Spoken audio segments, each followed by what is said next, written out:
welcome back to Game of Pros. How you guys been, man? Dennis, you looking good. How you been? Germs, feeling good. Miss you guys, man. It's been a few days. Yeah, it's been a couple weeks. But we have a great show today. Going to be doing a mock draft, just 1 through 10. The following 11 through 20 and 21 through 32 will be coming up in the next week or two. But we're going to get started today. Try and do some deep dives, see what you guys got.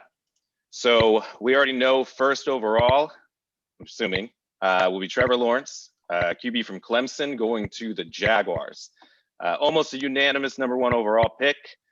He's got that combination of height, arm strength, accuracy, poise, surprisingly mobile. He's 6'6", about 220, and he throws a strike. Anything you guys want to add on Trevor Lawrence? Anybody disagree? Trevor Lawrence overall #1. The kid's exciting. Can't wait to see him play. Yeah, love it. Perfect. Yeah, they got 2 first-round picks. They'll be 33rd pick overall. Also, that's a good opportunity for Urban Meyer in his first year. 25th, 33rd, and 45th picks for the Jags. And you got to think that a lot of those kids are going to be players that Urban Meyer actually scouted, that he recruited. I think that's one of the spots where he might actually have a leg up on some of the competition, is that he's been watching these kids since high school. I think he's pretty familiar with them. So we'll see. I think he's got a good chance to make something in Jacksonville. Next up, seems like almost unanimous, will be Zach Wilson, QB from BYU, going to the Jets. There was some talk initially about Zach Wilson maybe even going first, but it looks like those rumors have come to a halt. And initially, the Jets were looking at maybe taking Justin Fields, but all signals are pointing to Wilson. Anybody disagree? Anything you guys want to add? Yeah, I would just say I think he's, it looks everywhere I've read that they love Zach Wilson. I'm just afraid that we'll be sitting here a couple of years from now and it'll be kind of the same deal. It'll be Sam Darnold 2.0. I think that team is just they have a little bit too many holes in different places. First year head coach who's been, completely defensive minded for, over a decade. It's definitely going to bring kind of intensity and a lot of grit to that defense, similar to like the 49ers. But when you look at, that's a 32nd ranked offense in 2020. I don't really see a huge change with a rookie QB and a first year head coach that's not really offensively minded. Do you guys think that bringing Corey Davis in and Keelan Cole, Tevin Coleman, are those players that you guys feel are going to make a huge difference to add on with like Jamison Crowder, and what is it, like Braxton Berrios and whoever else they had there? I think it's a step in the right direction, but I don't think it's going to be enough. The three of us were talking a little bit before the show, and like you were saying, Dennis, the rookie QB's best friend is going to be a running back, and that running game has been awful for pretty much as long as I can remember. I don't think that Zach Wilson's going to, take the world by storm. But I mean, in the intermediate throws, he's pretty accurate. He's got that great deep ball that everyone talks about. He can throw off platform, flick it 60 yards. He doesn't need to set his feet. I think he'll do well. It's definitely not a bad #2 overall pick. Could be worse, but I think that the rest of the offense is going to be lagging a little bit. They're going to need a little bit more. Yeah, hopefully he is a little bit of a spark to the Jets. But I agree. He's, it's too big of a hill for them at this point. I'm actually more excited to see what else they're gonna do in this draft. Because like you said, those guys, Tevin Coleman, that's all these the guys, receivers you mentioned. I don't even know who they are, to be honest. Most of them. So it's, big holes. Yeah.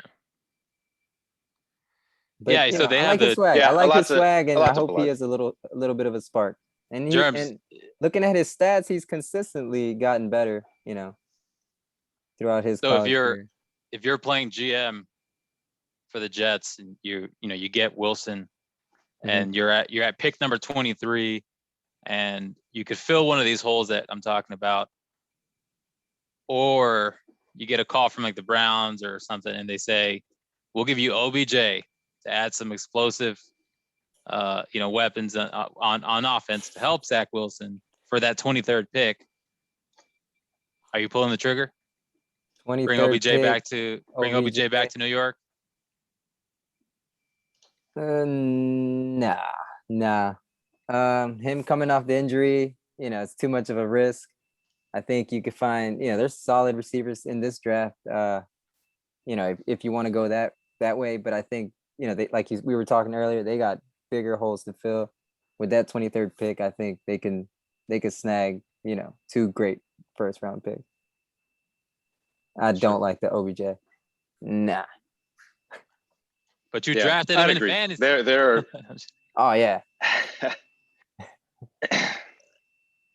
Yeah, I agree. There are other places that they need to focus their attention on, I think, than getting OBJ, who was injured last year, who wasn't that great even before his injury. He had that one monster game that kind of elevated his stats a little bit. But, you looked at Rashad Higgins after he went down, and he looked just as good. We were talking about it right before the show, and one of the hiccups or one of the reasons that Cleveland is trying to shop OBJ is because they actually looked better without him in the lineup. So I don't think it'll happen, at least not to the Jets. But it does look like Wilson's going number 2 to the Jets. From what I had seen, Adam Schefter says it's a pretty much done deal. The Niners had told the press that they didn't even kick the tires on trading with the Jets because the Jets had kind of made it known that they were getting Wilson. So that seems like a done deal. Next up, we have the Niners at 3. Do we all have Fields going to the Niners? Anybody got Mac Jones? Totally going against Vegas right now, who has I think 2-1 odds. Mac Jones going number 3. It's crazy that not one of us put Mac Jones at number 3 right now. So we could be completely wrong about are we haters? The rest of the picks here. Are we haters? I am a hater for sure. I've been a hater all my life, and I'm not going to stop hating now. To me, it just doesn't make sense. I don't understand why they would trade all the way up to 3 to get Jones. Everything has him. I mean, he was mocked initially from what I remember. He was mocked to the Washington football team at 19. He's been mocked to the Patriots at 15. I remember initially when I first kind of went through the draft this year, a couple months ago, I had the Niners taking Matt Jones at 12. And I still think if they don't take him at 3, I think there's a solid chance he's still going to be available at 12. I just can't see them giving up 3 first-round picks to move up all the way up to 3 to get a guy that they could probably get at 12. But if not, they could have even traded with the Lions. They couldn't have traded with the Panthers before the Darnold trade. But I don't see why they would do. They could have traded with the Cowboys if they wanted to move up a couple spots and probably still get Jones. I just don't see mortgaging their future for something that they could have had anyway. Fields, though, is a stud. Extreme accuracy, 4.44 40 time. Physically, he's a freak. He's aggressive. He launches the ball down the field every opportunity he gets, and he's been great through his college career. He's you look at PFF scores. He's been up there mid 80s, 90s, pretty much his whole college career. You have Zach Wilson, who was kind of a one-hit wonder last year. Didn't do terribly well before that, but to me, Justin Fields is the way to go. But if Mac Jones does go, then I guess I guess we're just being difficult. All right, Anything else anyone want to add about Fields or Jones? Okay. All right. Next up, we have the fourth pick. I think we all differ on this one. D'Lo, who do you have going at 4? Yeah, 4 is kind of where I think I talked about it with both of you, where what Atlanta does here kind of changes a lot of things for everyone. I have Pitts going to Atlanta. I looked at Lance because I think Lance going to Atlanta sounds great for Lance to learn behind Matt Ryan, franchise's best quarterback probably ever. But for a team to draft someone in the first round that potentially doesn't see the field for that following year, that could be a little bit messy and bad for morale. And Ryan is 35 years old. I'm sure he's got plenty left in the tank. And I think they get him another weapon. 159 targets last year went to guys named Russell Gage, Olamide Zaccheaus, Christian Blake. Julio missed or left like 59 games in a 17-week season, believe it or not. That's a guy who we should question how long he's got. But Kyle Pitts, who's pretty much a receiver in a tight end's body, get that guy 120 targets, get a running back that runs more than 3 yards per carry, like Gurley. And I think you restore Atlanta right away as a perennial division winner next year if you get Kyle Pitts. Germs, who do you have going at 4? I like that, D'Lo. But I'm actually going with Trey Lance. And in a way, the way you mentioned it, it's a good fit for Lance. I think that's the reason why I'm kind of rooting for it. But I'm predicting something more, kind of like what happened with the Eagles this past year. The whole Jalen Hurts, they brought him in, and even though they're taking financial hits, it's kind of like a moving on type of thing, and they still kind of sold Wentz, not a high, but they still got somewhat. It wasn't that bad. You get what I'm saying?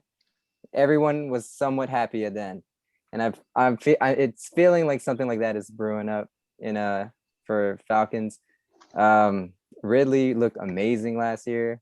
Julio, you have guys. A lot of these games were close. Their defense has been shaky, but you got these weapons. Matt, I don't think I got a feeling, Matt Ryan is he's gonna be checking out soon. Not within the next 2-3 years, but maybe I can see him moving on somewhere else. I think the teams like the Broncos, the Bears, the Patriots are 3 teams that I think are looking for a quarterback and potentially to trade up for Lance at 4.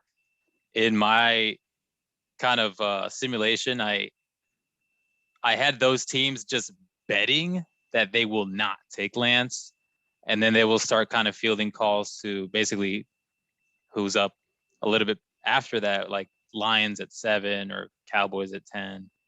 But it's pretty much Lance or Pitts or they trade, right? So Mike, do you have them trading? I did, yeah. So initially, I think we'd even talked about this on a prior show. Lance does seem like the perfect fit for Atlanta. He can learn behind Matt Ryan. He's going to need some polishing. The level of competition that he saw in the Missouri Valley Conference wasn't all that. He's going to need some time to get acclimated to the pro level. But the more I just kind of looked into the realities of Matt Ryan's contract, it just doesn't make any sense to me if I'm the Falcons. Matt Ryan is currently signed through 2023.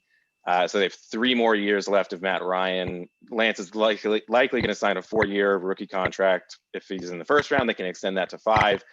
But even if that does happen and they keep Ryan through his contract, they have 2 years of Lance starting. And he's be riding the bench for 3 years. They can let go of Ryan after 2022, but they're going to end up with $15 million in dead cap. And from what they just did with Ryan with kind of restructuring his deal, it just tells me that they're looking to build around him instead of replacing him. So I had them trading down to the 9 pick. So the Broncos will be moving up to 4 to get Trey Lance. I just think the Broncos wouldn't want to risk another team swooping in, trading with the Lions or even with the Dolphins again, I guess, and swooping in there and getting Lance or trading with even the Panthers. So I think there's a good possibility that the Broncos could land Lance. They have Mike Shula as their QB coach now. Mike Shula was Cam Newton's offensive coordinator and QB coach when he was in Carolina. So he led Cam Newton to a Rookie of the Year award. He led him to a 2015 MVP award, and that's when Newton was accurate. Trey Lance's biggest issue is the lack of accuracy. He's kind of a scatter shot. But if Mike Shula can make it work with Cam Newton, then maybe he can help Trey Lance. I think it's a great fit for Denver. They have that nasty defense. If they can get a solid QB under center, then I think they're a real threat for sure. I like that. Anything else you guys want to add about Lance, Pitts? Can't argue with that, man. I like that. I like the 4th pick. I could see either of those 3 things happening. Totally. All right, moving on to number 5. Dennis, who did you have at 5? I don't know. No, I'm just kidding. I do have Pitts going to the Falcons, so I think if Bengals, if Pitts is there, would have taken him. But they kind of get the easy answer, which is to just get the best stud left tackle out there, and in Sewell. You tag team Sewell with Joe Burrow for the next 10 plus years. And what's that? You think that there's like a CYA kind of factor to it after Bengals fans saw the injury to Joe Burrow last year? Do you think that the front office for the Bengals feels like they have to make it seem like they have to protect Burrow now? They have to make it a point that they're going out there to protect Burrow. They have to, and after also looking at a mock in the 2nd round, I realized very quickly there's a lot of really good left tackles that will be there this early in the 2nd round. So they can go Sewell, and then they can go say Jamar Chase and still get Jenkins from Oklahoma State or something like that in the 2nd.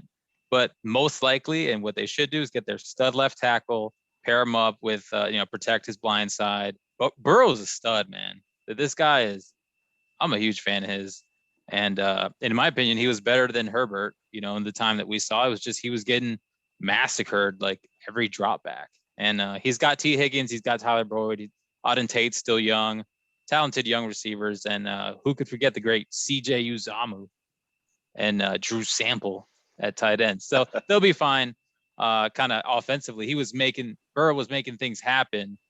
It wasn't, those losses weren't on him. And so I think you bring in Penny Sewell, who's 20 years old. It's going to be great. And they'll get in the 2nd round, if they want, they'll get another receiver. There's a bunch of speedsters like Rondell Moore, Diane Brown. They can get another weapon in the 2nd round, 3rd round. There's plenty of those guys. Kadarius Toney could be there in the 2nd round as well. Any thoughts that signing of Riley Reif may be a signal that they're not going to get Sewell? They also have Jonah Williams, who was a 1st-round pick in 2019. That's their current left tackle. They both graded pretty well. I think Jonah Williams graded like a 70, 71 PFF rating. So, I mean, that's up there. Do you think that there's any chance that the signing of Reif would prevent them from getting Sewell? Reif's 33 years old. I think he brings kind of a veteran leadership and I think some depth to the left tackle, but he also has played right tackle. But I think the more the merrier. They need to protect Joe Burrow. They need that offensive line to be, for example, what Washington is trying to build here, or like Dallas has built over the years to protect Dak. Well, that didn't work out too well, but they need to bulk up that offensive line because Burrow is Burrow could be the best thing that could happen in Cincinnati in their history. Yeah, I had Sewell going to the Bengals as well, pretty much for all of those reasons. I think that they have to show Bengals fans and they have to show the league that they are going to protect Burrow. And it's not all just to save face. I think that Sewell is a great talent. I think that with his height, that's the one thing that he could kind of have an issue with being, what is he, 6'6". He might have an issue just with center of gravity, but athletically, he's a freak.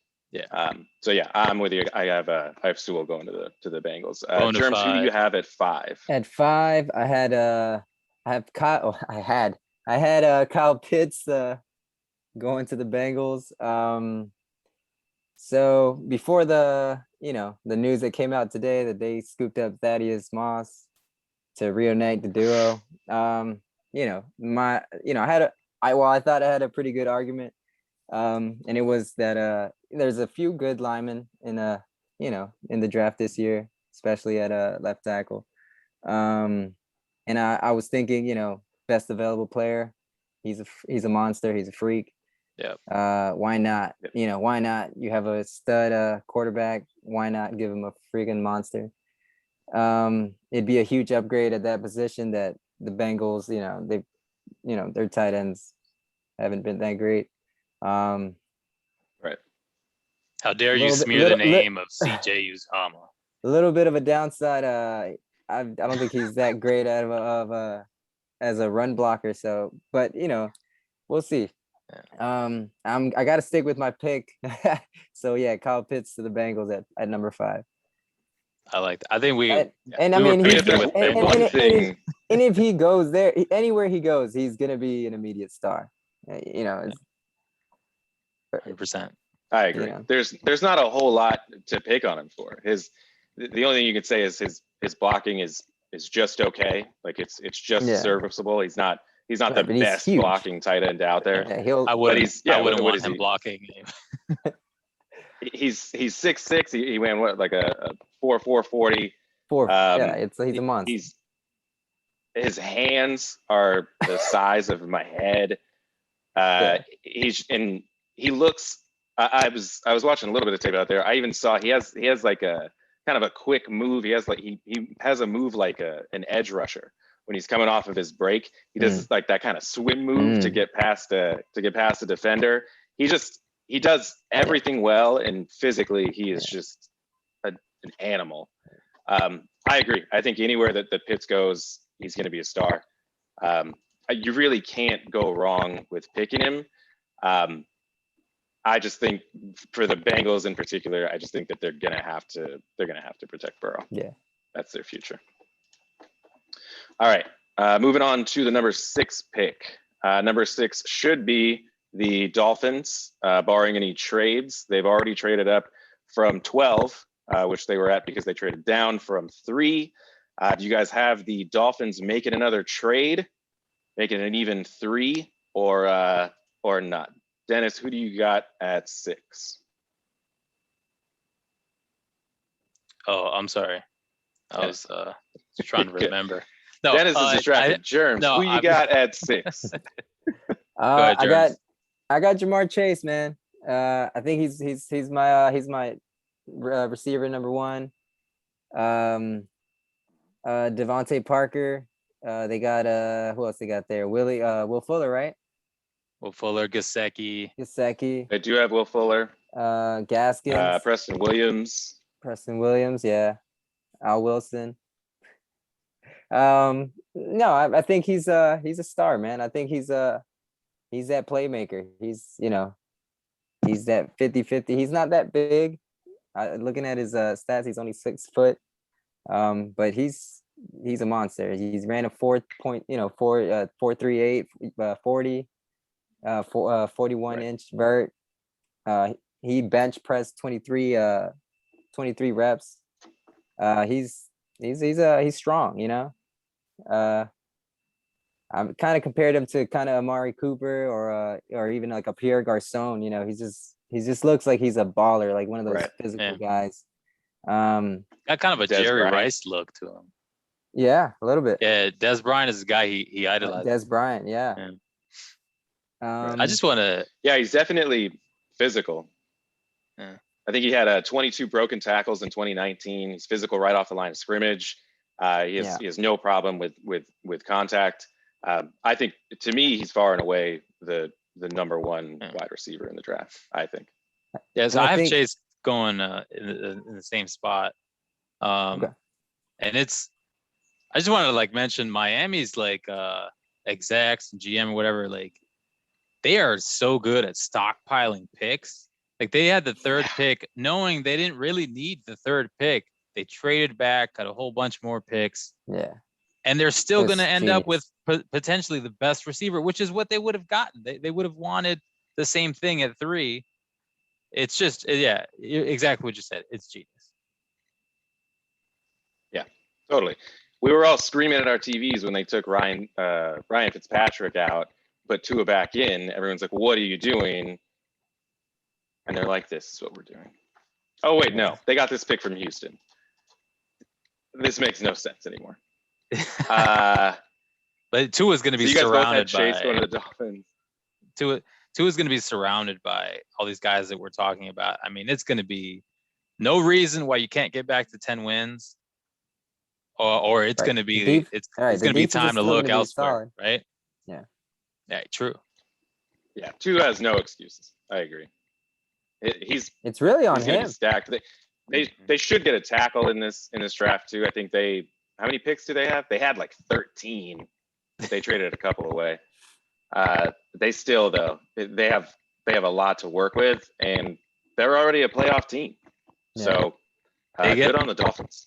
They have pick number 18 as well, and then pick number 36. Right, that was their pick. That's right. Wow. And then pick 50. Like they're who did they get?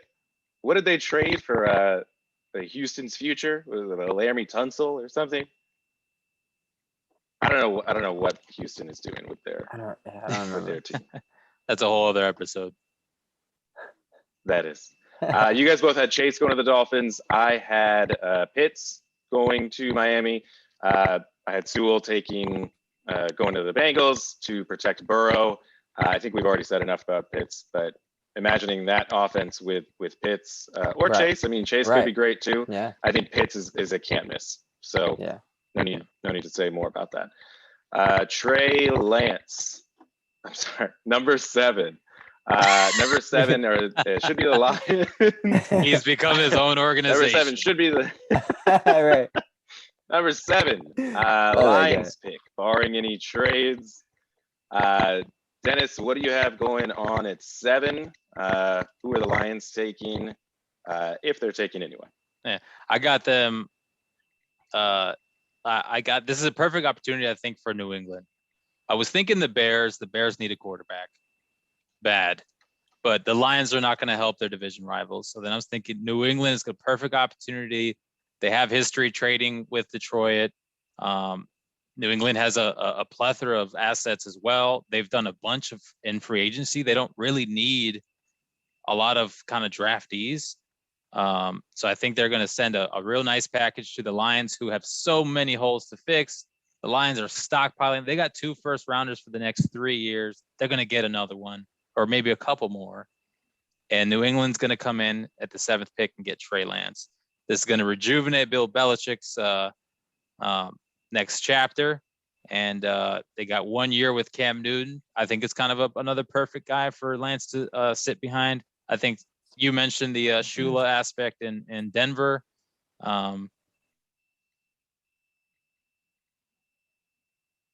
Detroit too. I mean, because otherwise, what do you have? I mean, I'm willing to bet you guys have Detroit getting a receiver, right? But it's like, I think Detroit needs to just keep stockpiling.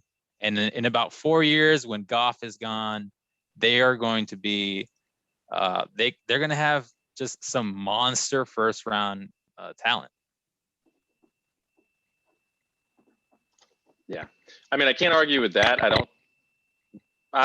I wouldn't fault the Lions for trading down. I don't personally see the Pats trading up. But only because I had schemed Mac Jones going to the Pats at 15. I still think that he'll be there at 15. I just can't bring myself to believe that the Niners are going to be taking Mac Jones. So I have the Patriots getting him there. There is a big hole at receiver for the Lions, especially with the loss of Kenny Galladay, Marvin Jones. Huge hole. I'm mocking what I think they'll do, and I think they'll take Chase if everything 1 through 6 plays out the way it is in my mock draft. I think they would take Chase. I wouldn't if I were their GM. I'm just not big on taking receivers in the top 10. I think that you can find similar value lower in the draft. I think the top 10, in my eyes, typically is going to be reserved for quarterbacks, tackles, and corners, pretty much. But the way that I see things playing out, because they did lose so much in the receiving core, I do have Jamar Chase going to the Lions. Germs, who do you have at 7? I got Lions getting Sewell. I think it's a much needed position to fill for them. They've been trash in the run game. I love that start. I mean, that's real. He's the Lions trash? Nah. He's athletic. He's big. It's a good combination. And they're in a good. They're not in a good spot, but they're at a rebuild stage, and yeah, they are. They're doing their job right now. Goff is not. He's not a bad quarterback. I think they could make. I don't see them making the playoffs and making noise, but they won't be boring to watch. I don't think. Sure. I think they should start by building or trying to start a run game. I like the guy Swift. I think they should build on the run game. I think they should go work on their line. So I think Trey Lance as an organization has done better than the Lions in negative 16 days that he's been in organization. The guy's a stud GM. There's no denying that. His Madden game is sick. All right, so we have number 8. Starting to wrap things up here. Number 8, I believe we all have different picks. D'Lo, it should be the Panthers. Any trades involved, or if not, who are the Panthers taking? No, I like that they went ahead and just got a guy in Darnold. There's a lot of unknown, I think, still there, whether he's going to be the future quarterback in Carolina. But I feel like it was too risky to go into the draft without one, because you just don't know who's going to trade and who's going to pick who in the top 10.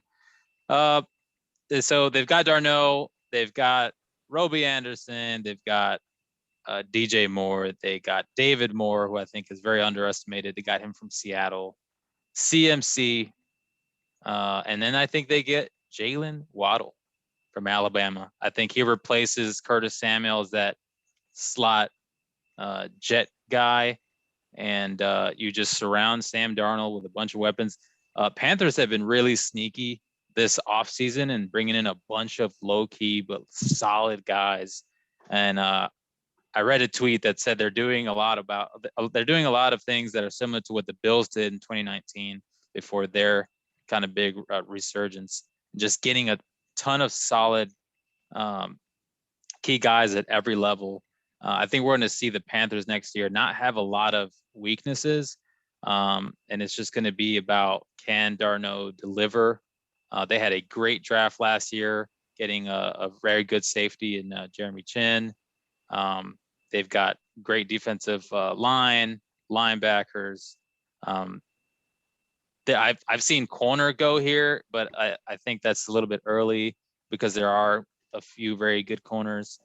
So I'm going to go Waddle, and I'm going to go Waddle over Smith, not just because of the size thing with Devonta Smith, but I just think Waddle has more explosiveness. There was a quote from one of his teammates: "Is that this is the guy who's the most close to Tyreek Hill." So, and even fantasy wise, I think this is a guy that if he's available somewhere between 4 or 5, 6 round. You think about how Sam Darnold used that slot receiver, regardless of who it was in New York. Waddle has more explosiveness than Jamison Crowder, and I think he could be a fantasy stud, a very good receiver too for someone. Could be that Justin Jefferson type of stat line at the end of the year, I think. Yeah, I agree. It's tough to find something wrong with Waddle in his game. I mean, I guess he's a little untested. He hasn't played many snaps. But you look at his, just the way he looks, like you said, his shiftiness, his twitch, his explosiveness, and the fact that he was returning punts. I think most of the time in college games, you see the best receiver is going to be their returner as well. So if that says anything, it was a tough call between Waddle and Smith. I ended up going with Devonta Smith because I think that he's a little more, he's just a little more proven at that position. Heisman Trophy winner. He had an amazing season last year, but he does have his concerns. He's got a few inches on Waddle. I think Waddle's only 5'10". Devonta Smith's got a little better length, but like you said, he's 175 pounds. And I think there's a chance that NFL QBs or NFL CBs could eat him up.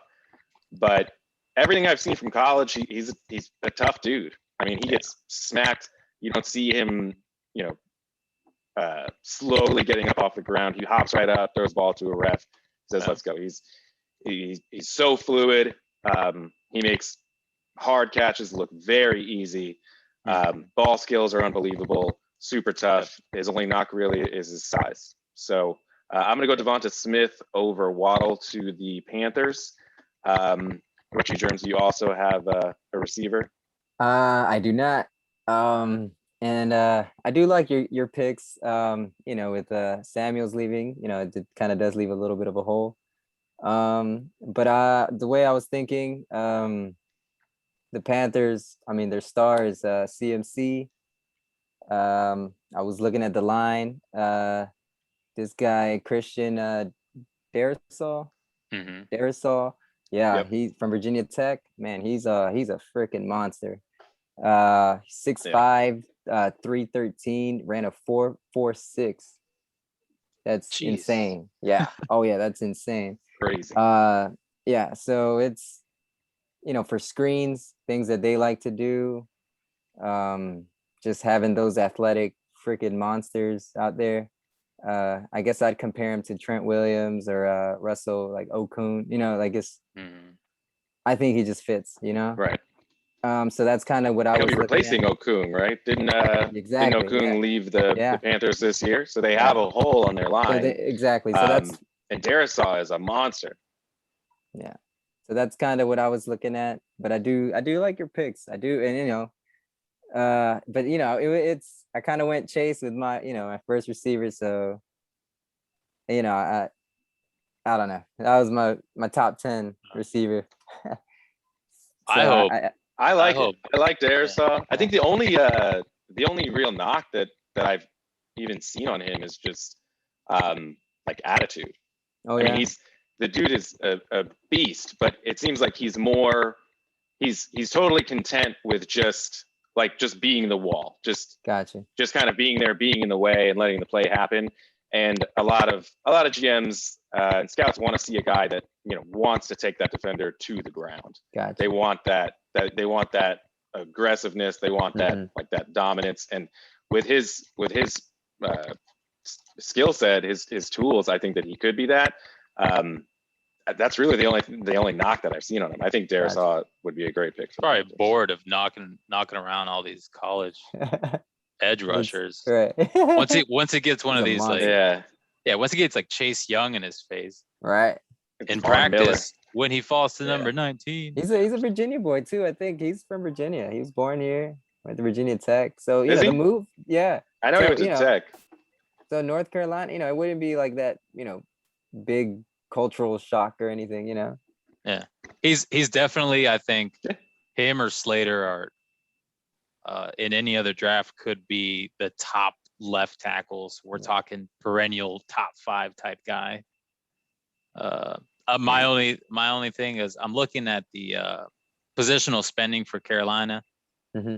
Don't know who this guy is, but Greg Little, he's 24 years old. He was drafted 2 years ago in the 2nd round. I think that's their starting left tackle, or who I believe they drafted to replace Okung, like you guys said. Mm-hmm. So if they don't believe in Little, then definitely bring in a left tackle, because you don't want Sam Darnold on his ass like he was right in New York. So Right. Dude, I just think the more tackles you have, the better. It's such a premium position, and it's so hard to find a good tackle. You look at the top tackles in the league right now. Look at starting tackles in the league. I guarantee you that if there's 64 starting tackles, that probably 60 of them are first rounders, because it's just so hard to. I think it's really hard to find a guy late like that. And typically, I mean, when you're looking at that, like the size, the talent, I think it's so tough to find tackles. That's something that everyone's always looking for. So yeah, I like it. All right, so we have number 9. Number 9 is the Broncos pick, barring any trades. Obviously, I had a trade a little bit earlier. D'Lo, did you have the Broncos staying with this pick, or you got a trade? I have them staying. I thought about maybe Mac Jones here, but I don't see it. I think John Elway and Vic Fangio want to win now. They've got stud receivers and Jerry Jeudy, Tim Patrick, who I'm a big fan of, Cortland Sutton, who's an absolute monster, Deshaun Hamilton, I said Hamler. Melvin Gordon is still there. I think they need to have a win now attitude, and their best shot isn't getting a rookie quarterback. It's seeing what they can get out of Drew Lock. Everything I've read about it this week, it's kind of diving into as many things as I could. His teammates, Peyton Manning is working with this guy. Everyone's trying to kind of give Locke a boost because everyone's talking about Denver needing a quarterback, and apparently the guy's Locke has a really good attitude about it and is really working hard to show that he's the guy. He had a not very good campaign last year, and whatever it was, 13 14 games, still managed to lead the league in interceptions, which is not great. I think they're going to give him one more shot, and if it doesn't work out, guess what, they'll probably be a top 5 pick next year. But they brought in Kyle Fuller from the Bears to be the corner, Darby corner. They've got Bryce Callahan corner, Justin Simmons, potentially best safety in the league. They've got stud pass rushers, and they're missing a playmaker. Next. I don't even know who to compare him to, but Micah Parsons is who I have them drafting with the 9th pick, best middle linebacker, off-ball linebacker in the draft, who can rush the passer with the best of them. He played defensive end for most of his career, but I think he's kind of growing into more of a Darius Leonard type off-ball linebacker, and lining up against the likes of Patrick Mahomes and Justin Herbert for the next several years. It's a tall task, but I think he's the guy. I like your pick. I went with that. I got the same. I went Micah Parsons for the Broncos. This is like you said, he's arguably the best linebacker in the game, maybe even the best athlete or freak, because he's a monster too. Yeah. So that's kind of what I was looking at for this pick. It was kind of like team needs to like best player available ratio, and it's like you have to go for this guy. He's a defensive playmaker. He's explosive. He's an athlete. His ceilings to me is, Luke Kuechly. But even if he ends up being like a, Hightower type of player, like Dante Hightower type, that's a win, you get a freaking leader in your defense. Yeah. I like that guy. I think initially I also had Parsons going to the Broncos. But in the end, I think that a QB, like I said, is going to be premium for them. Their defense is already great. And a lot of people do. I think the attitude in the league is it's starting to turn linebackers into like the running backs of the defense. That you can fill that hole with anybody, and that you don't normally see linebackers going top 10 or even top 20 in the draft because of that. There's also a lot more that goes into it. I agree that Micah Parsons is a freak athletically, but if you're going to be, that star middle linebacker, then you're going to be expected to be the quarterback of the defense too. It's not all just about your athleticism, your physical skills. A lot of it's going to be, leadership, recognition of offenses, schemes. There were some off the field issues with Parsons. I think he had transferred schools because he was accused of starting a riot. He had gotten into a couple fist fights in college. I think one time he, dumped water on someone's head or something and got into a fist fight. Cut him. He says that all of that is behind him. I think it most likely is. But I think that right now the Broncos I think they may go for that quarterback instead. Okay. So I actually have the Falcons for the number 9 pick. I have them taking J.C. Horn, cornerback out of South Carolina. I think Horn is a freak. There, like we said earlier, there are a ton of good cornerbacks in this draft. Horn among them. I think Surtain is probably rated the number 1 corner available right now, but I think J.C. Horn is right there. I think Horn is a little bit more athletic than Surtain. I think Surtain kind of gets beat off the line of scrimmage sometimes. He doesn't have great long speed either. Horn does have his issues. I think he's going to have to reel it in a bit with the physicality, or he's going to get flagged constantly in the NFL. He has an issue a little bit with tackling too. He kind of lunges at players. He gets those big hits. His tackling's not too sound, but I think that's something that you can coach. But you can't coach speed and you can't coach attitude. Yeah. That dude wants to win every single snap right off the ball. He's not going to. It seemed like he wants the ball thrown his way. Like he wants the action. His highlights are fun to watch, man. Yeah. It's so fun to watch his highlights. Horn's a scary dude, and he's more versatile, I think, than Surtain. Surtain always plays on that left side. Horn has played in the slot. I think he can play either side, so he could shadow a guy. I think he'd be much better in press coverage. And if you're looking for someone that can shut down Michael Thomas, I think Horn would be a good bet for that. Playing the Saints twice a year. I found it really hard to judge the corners in this draft. Like looking at corners. Horn, looking at corners. Surtain, looking at Asante Samuel Jr., all three of which are sons of former players. I was gonna mention that Joe Horn. Greg How crazy is Newsome. that? Yeah, I find it hard to kind of, it's like who do you take? Like I have the Cowboys at 10 getting the best corner, but I just don't know who that is. Oh, Caleb Farley, who I'm a big fan of. I didn't even mention. Oh, there you go. Who will probably I knew you were drop. forgetting someone. Who will probably drop because of that, minor back procedure. Yeah, he wasn't able to showcase his pro day. Yeah, but that's another dude. It's physical as hell. Nobody can. I mean, you can't complete a pass against him. It seems like in his college career. So I found it really hard to judge cornerbacks. I don't know about you guys. Oh no, I agree, man. It's hard. Former cornerback here, Germs. You gotta let us know, man. I wish. But yeah, since I went Caleb Farley for Cowboys 10th pick.